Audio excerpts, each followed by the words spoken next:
नाशिक म्हटलं ना की डोळ्यांसमोर येतात ती या शहरातली अनेक तीर्थस्थळं। याच नाशकात आपली गोदामाय उगम पावते आणि अवघ्या महाराष्ट्राला आपल्या कवेत घेते। हीच गोदामाय अनेक जिल्ह्यांची पर्यायानं आपल्या महाराष्ट्राची ही तहान भागवते असं म्हटलं तर चुकीचं ठरणार नाही। पण मंडळी, आपलं दुर्दैव म्हणजे ज्या नाशकात आपली गोदामाय उगम पावते ना त्याच नाशकात तिचा श्वासही गुदमरतो। प्रदूषणाच्या विळख्यात आपली गोदामाय गेल्या कित्येक वर्षांपासून अडकली आहे। नाशिक महापालिका वर्षाला प्रदूषणावर कोट्यवधी रुपयांचा खर्च करतेच, इतकंच नाही तर नमामि गंगे या पंतप्रधान नरेंद्र मोदींच्या महत्वाकांक्षी प्रकल्पाच्या धर्तीवर नमामि गोदावरी असा नदी स्वच्छता आणि सुशोभीकरणाच्या प्रकल्पाचा आता प्रस्तावही आहे। त्यात आता सिंहस्थ कुंभमेळा अवघ्या 2 वर्षांवर आल्यानं नदी पात्र सुशोभीकरणाला वेगही आलाय।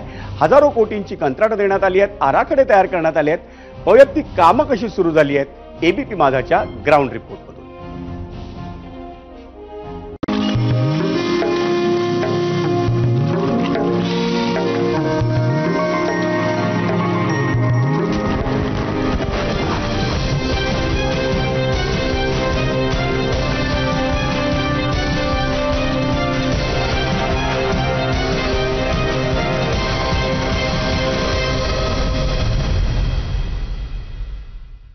हिरवगार आणि लांबच लांब पसरलेलं पानवेलीचं साम्राज्य।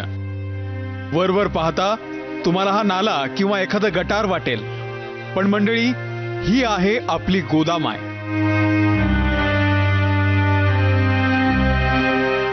होय, तीच गोदामाय जी महाराष्ट्राची तहान भागवते, शेती जगवते आणि उद्योगांना जोपासते। त्याच गोदावरीच्या पात्रात आज मात्र जलपर्णीचं साम्राज्य तयार झालंय आणि 1-2 ठिकाणी नाही तर काही किलोमीटर पर्यंत नदीची स्थिती अशीच आहे। खास करून निफाड मधली ही दृश्य, जिथून गोदामाय उगम पावते तिथेच तिचा असा श्वास कोंडलाय।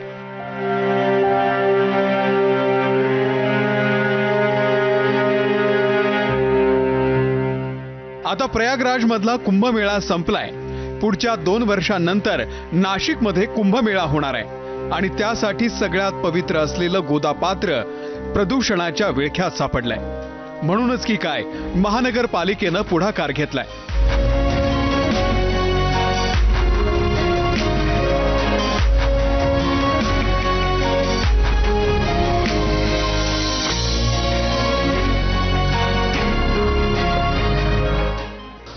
नाशिक शहरातून वाहणाऱ्या गोदावरी नदीच्या पात्रातील पानवेली काढण्याचं काम महापालिकेच्या माध्यमातून युद्ध पातळीवर सुरू आहे।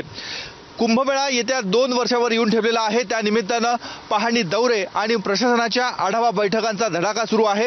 या सर्व बैठका आणि पाहणी दौऱ्यामध्ये गोदावरी नदीच्या प्रदूषणाचा मुद्दा हा प्रत्येक वेळेस ऐरणीवर येत आहे। यावरच प्रामुख्याने चर्चा होते, कारण याच गोदावरीच्या पाण्यामध्ये शाही स्नान होणार आहे। मग ते त्र्यंबकेश्वर असो किंवा नाशिकचं रामकुंड असो, त्यामुळे गोदावरी नदी ही प्रदूषण मुक्त करावी अशी मागणी पर्यावरणप्रेमींकडून देखील केली जाते। पालिकेनं पुढाकार घेतला असला तरी लोकप्रतिनिधींनी वेगवेगळ्या उपाययोजना सुचवल्या। शहरातील जुनी झालेल्या ड्रेनेज आणि पावसाळी गटार योजनांच्या पाईपलाईन बदलण्याची गरज आमदार देवयानी फरांदे यांनी व्यक्त केली आहे। ज्या सिवेजच्या लाईन पूर्ण शहराचं सिवेज घेऊन जातात आणि ते नदीला पॅरलल वाहत आहेत, त्या सिवेजच्या मेन लाईन्स ज्या आहेत ह्या 30-40 वर्ष जुन्या झालेल्या आहेत। ह्या 30-40 वर्षामध्ये लोकसंख्या खूप मोठ्या प्रमाणामध्ये वाढलेली असल्या कारणाने सिवेजचा अमाऊंट जो आहे तो खूप मोठ्या प्रमाणात वाढल्या असल्या कारणाने ठिकठिकाणी त्याचं लिकेज होत आहे आणि अनेक ठिकाणी त्याचे नाले तयार झाले आणि त्या नाल्यातून पाणी डिरेक्टली नदीपात्रामध्ये मिसळलं जात आहे। आता ही कारणं असली तरी त्यासाठी कोणकोणत्या उपाययोजना केल्या जात आहेत तेही आमदारांनी सांगितलं। खरं तर नाशिक महाराष्ट्रातील तीर्थक्षेत्र असलेल्या शहरांपैकी एक। याला मोठा वारसा आहे, त्यामुळे शहरात येणाऱ्या भाविकांची संख्याही मोठी असते आणि तरीही नदीपात्र इतकं दूषित का, असा सवाल भाविक विचारतायत। नाशिकमध्ये येणाऱ्या लाखो भक्तांकडून देखील हीच मागणी केली जाते आणि म्हणूनच आपण बघतोय महापालिकेच्या माध्यमातून गोदापात्रातील पानवेली काढण्याचं काम सुरू आहे।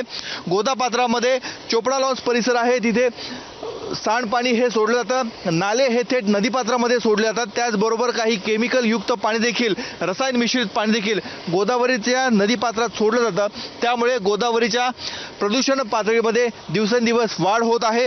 आता ही वाढ कमी करायची आहे आणि त्याचमुळे पानवेलींचं प्रमाण देखील वाढलेलं आपल्याला बघायला मिळते. काय आहे की सिवेज ट्रीटमेंट प्लांटचं अपग्रेडेशन करावं हे केंद्र सरकारच्या आदेशाप्रमाणे होते. पूर्वी 30 BOD पर्यंत पाणी सिवेजचं ट्रीट करून सोडता येत होतं नदीपात्रामध्ये. आता तोच GR जो आहे केंद्र सरकारचा कायद्यामध्ये बदल झालेला असल्याकारणाने तो 10 BOD झालेला आहे आणि त्यानुसार आज नाशिक शहरातले सगळे सिवेज ट्रीटमेंट प्लांट अपग्रेड करण्याचं काम जे आहे ते सिंहस्थच्या आराखड्यामध्ये धरण्यात आलेलं आहे. देर आए मगर दुरुस्त आए असं म्हणत नाशिक महानगरपालिकेनं जरी जलपर्णी काढायला सुरुवात केली आहे, पण ती पुन्हा येऊ नये त्यासाठी मोठी पावलं उचलण्याची गरज आहे.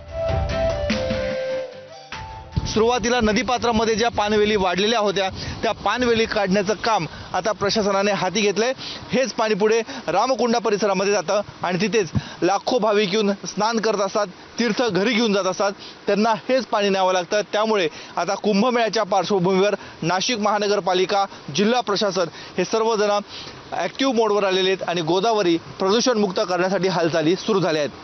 कॅमेरामन मयूर बारगजेसह मुकुल कुलकर्णी, ABP माझा, नाशिक.